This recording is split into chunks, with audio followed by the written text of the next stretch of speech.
Hello everybody. I thought I'd do a on the road video here. I'm not really on the road, I mean out of my room video. I just went record shopping, so I thought I'd show off what I got today. Yesterday was my birthday, and I bought something that I was gonna do a video on, but I'll save that for another video and talk about it then.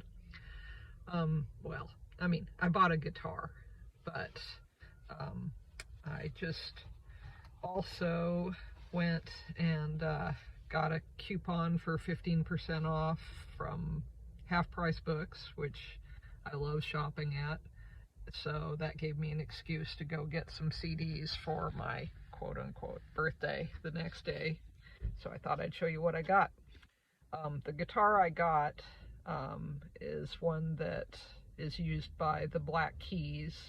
That's not particularly why I got it, but I figured I may as well finally go pick up a Black Keys album. So that's kind of why I came down here, because this is a place that has used, things like if I'm looking for Death Cab for Cutie or something like that, that's newer for me. But plus, it's got tons of classic rock and, older artists as well. Oh, I'm going to start coughing. Sorry. Anyway, so I got this because I knew it was there. Brothers. So that's my first Black Keys album. I think it's something like their 6th album. But I really don't know them at all. I just know lots of people have recommended them to me. So I need to check out things occasionally, 10, 15 years later. But, of course, everything else is probably all old. Let me see what I've got here. Yep, it's pretty old. Anyway, I've been telling myself that I was going to pick up a J.J. Cale album. They had this. Is it Naturally? Yeah, Naturally. I've actually never owned a J.J. Cale album, which is ridiculous. I should have gotten one a long time ago. So, excited to check that one out. I think that might be, is that his first? It's pretty early. I know that much. I don't know that much about J.J. Cale. I just know that I've had several friends who really loved him and, have heard songs over the years and other artists covering him. Then I also had told myself when I see this, I'm going to pick up this John Mayall album, the one with Eric Clapton, the Beano cover one. I had that on cassette a long time ago and never played it. Don't remember anything about it. I know it's supposed to be like this important 60s blues British album. So I have one or two other John Mayall albums, so I figured I'd get that. When I go shopping, especially in Half Price Books, I have a tendency to go through all the CDs, pick out things I want, and I've got this pile, and I go around and you start hitting things that are expensive that you really want, and you're over budget, so you have to sit there and put things back. And I put a lot of things back. There were some good things today that just, they were priced a little too high. I just couldn't. I had told myself going in I'm only going to spend $20, which of course I spent $50 with the discount. But that's not terrible for me. I could have spent more, and I'm glad I didn't because I need to buy groceries. Okay. Anyway, on to what else I found. I'd been thinking I needed to get some Byrds albums because I don't have any right now. I used to have Byrds albums. This is one I had, and again, like that John Mayall album, I never listened to. I would try, and it never would sink in, but that was, 30 years ago. Now it may totally be my thing. I know it's more of a mellow country album, but I found this Ballad of Easy Rider. It's a pretty good edition with a bunch of bonus tracks. I think we got Reflection here. But yeah, I just do not know why they put this sticker over the front, plus the stupid Best Value sticker.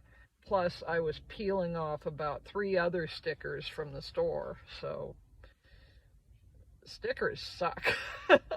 I mean, I'm willing to leave that one on because I understand it's like the promo sticker kind of thing, but come on, don't put it over the photo on the cover.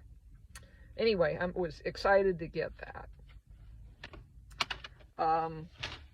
I also recently have been thinking I needed to fill in some of the gaps on my Kinks albums, and they had the live One for the Road, which I want to get, but I always pass on live albums if there's a studio album I want instead. And I got Everybody's in Showbiz, which I like this edition where they were, you know, putting on some bonus tracks and things like that. It was about 1998 that they put these out like this.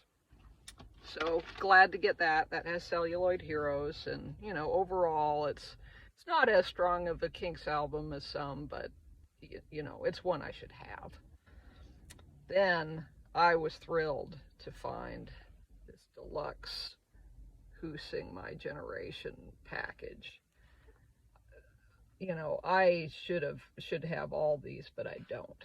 So I'm just kind of, when I find them, I'm going to get them. And it was really reasonably priced. Then I opened it up and somebody put like a couple little Sharpie marks on both discs. Not bad. I mean, it's not their name, but it's just like the letter 1, the number 1 on both of them. Why? Why'd you do that? But otherwise, the package is awesome.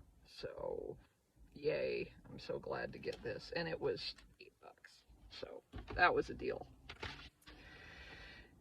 And then, you know, there was one thing I put back. There's a Dennis Wilson album I really would like to get, but they had it priced at $20. I mean, it had the second disc. You know, I'm probably going to be kicking myself at some point that I didn't pick that up.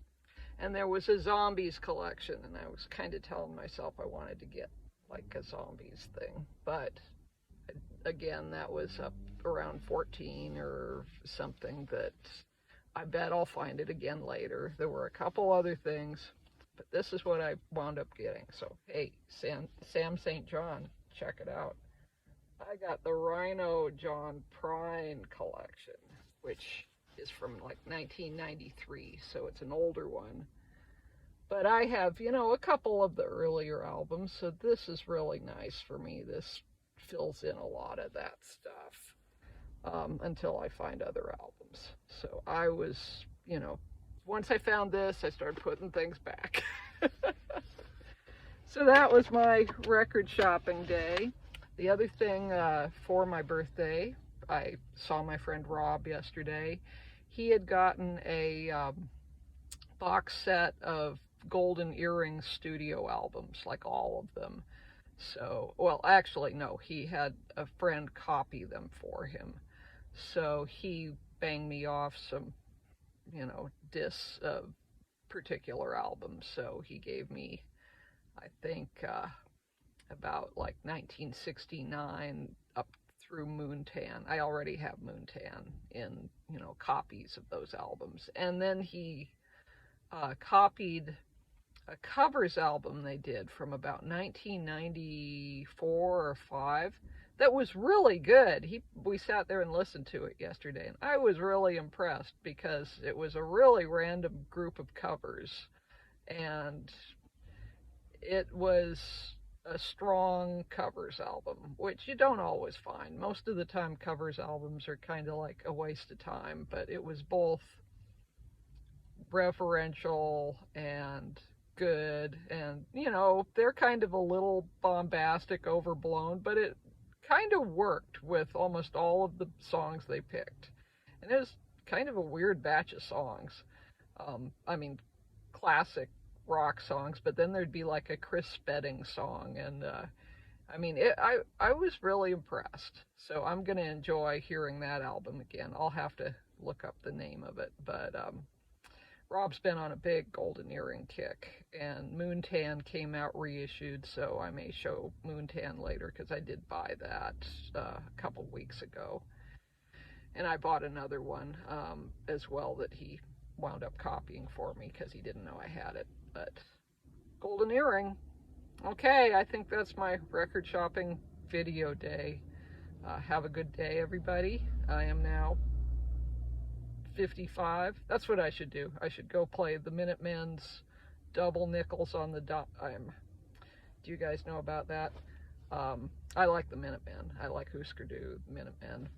But double nickels on the dime is a title of their double album from like 1984, and it's in response to Sammy Hagar's "You Can't Drive 55, I Can't Drive 55." So they double nickels on the dime is about driving 55 on the speed limit on the freeway. So it was kind of a concept album for them in response to the Hagar song. And each side of the album starts up with the sound of a car. It's a great album. They're really unique. I love them. So yeah, 55. I'm gonna drive 55. I'll see you. Bye. Have a good day.